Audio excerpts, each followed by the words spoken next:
Olá, tudo bem? Tô aqui para compartilhar mais um pouquinho do que eu ando lendo por aí.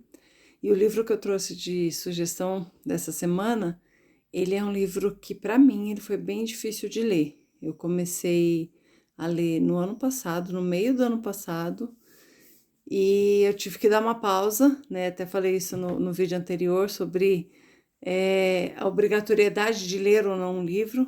Eu continuei a leitura dele porque eu queria saber o que acontecia, né, eu queria saber o final da história, mas ele tem, assim, um retrato tão dolorido da vida e das situações que eu precisava dar pausas grandes porque eu não conseguia continuar lendo ininterruptamente, né? Ele é um livro, a linguagem é fácil, a linguagem é simples, mas as histórias são muito fortes, muito tristes.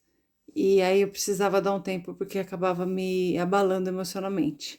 E o livro é esse daqui, Um Rio na Escuridão, do Misaji Ishikawa. Não sei se é assim que pronuncia o nome dele.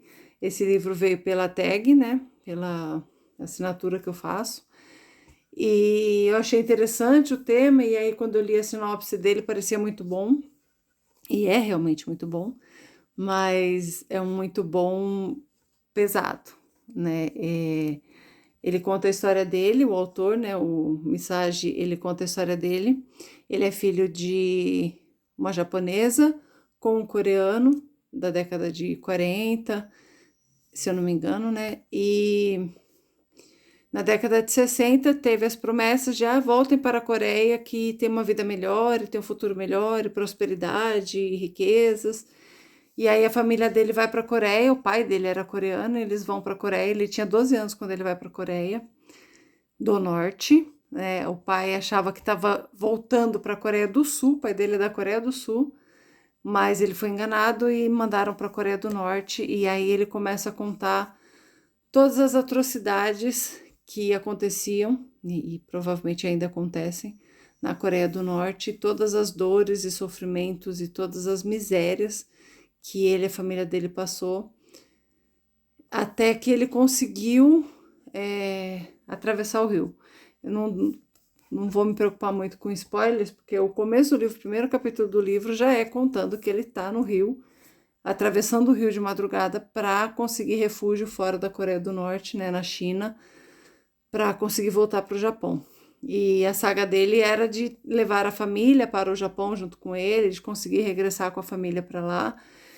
Enfim, ele passou muitos anos de grande miséria na Coreia do Norte, de trabalho escravo mesmo, de muito sofrimento, rejeitado por ser metade japonês, não ser 100% coreano, né, e rejeitado pela sua origem, de ter nascido no Japão, enfim, e vivendo uma vida miserável mesmo por ser esse mestiço, e muito pior do que o que eles tinham no Japão, que já era uma vida simples, mas tinham condições, e na Coreia não tinham condições de nada, mal tinham o que comer, e toda a saga deles desde cedo para conseguir alguma coisa, e até profissionalmente, se ele quisesse trabalhar, o governo tinha que autorizar, então ele não pôde escolher a profissão, ele não pôde escolher a faculdade que ele queria fazer. Então foram muitos sofrimentos, muitas histórias bem tristes, bem pesadas. Então eu dei várias pausas nesse livro, né? Eu lia e quando chegava numa parte muito tensa, eu precisava digerir, processar aquilo tudo antes de retomar a leitura.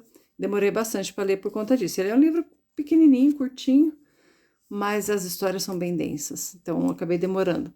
Mas é muito bom, né? É muito bom para a gente ser confrontado com outras realidades que muitas vezes a gente nem imagina, né? Algumas coisas que ele contou, embora a gente saiba da opressão, da perseguição e de tantas outras coisas que regimes ditatoriais geralmente impõem, o nível de atrocidade que ele passou, eu não imaginava.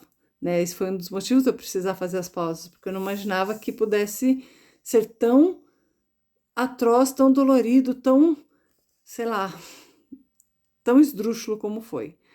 E então é bom para a gente ser confrontado mesmo, né, com essas realidades que a gente nem imagina que possam estar acontecendo por aí nesses países ditatoriais, principalmente. A gente vê muito superficialmente as notícias e aqui ele dá um relato muito detalhado de todas as coisas que ele e a família dele passaram. Nos anos, ele ficou 40 anos na Coreia do Norte, até conseguir voltar para o Japão, através desse rio na escuridão, por isso que o livro chama Um Rio na Escuridão. Mas foram 40 anos assim de muito sofrimento, de muita dor, de muita luta, de muita fome, de coisas assim inimagináveis, para mim, pelo menos, né? Inimagináveis. Então, uma leitura difícil, mas eu compartilho aqui com vocês, caso alguém queira saber um pouco da realidade, né, da Coreia do Norte e de regimes nesse estilo ditatoriais e cheio de censuras e cheio de proibições e cheio de doutrinas, né? Porque eles têm uma doutrina ali de que o imperador, ele é Deus na Terra, então eles são devotos, né? Eles são obrigados a serem devotos. Então tem toda uma lavagem cerebral que é feita desde pequeno nas crianças para idolatrar esse imperador, ainda que não tenha nem comida no prato, né? O imperador é o que vai salvar a pátria. Então é triste, é pesado, mas fica a minha dica caso alguém queira saber como funcionam aí esses regimes e como funciona na Coreia do Norte. Funcionou pelo menos no período até quando ele esteve lá. E imagino que não seja muito diferente hoje, ainda não. Então, tá aqui Um Rio na Escuridão, do Isagi Ishikawa. E espero que vocês gostem, né? Apesar de ser uma leitura pesada, eu gostei de saber, pelo menos, como funciona. Gostei que ele conseguiu sair, já dei um spoilerzinho que ele conseguiu voltar para o Japão. Mas fiquei triste com outras situações, outras coisas que aconteceram, que aí vai ficar por conta de cada um na sua leitura. Um beijo, muito obrigada por me acompanharem até aqui e até mais.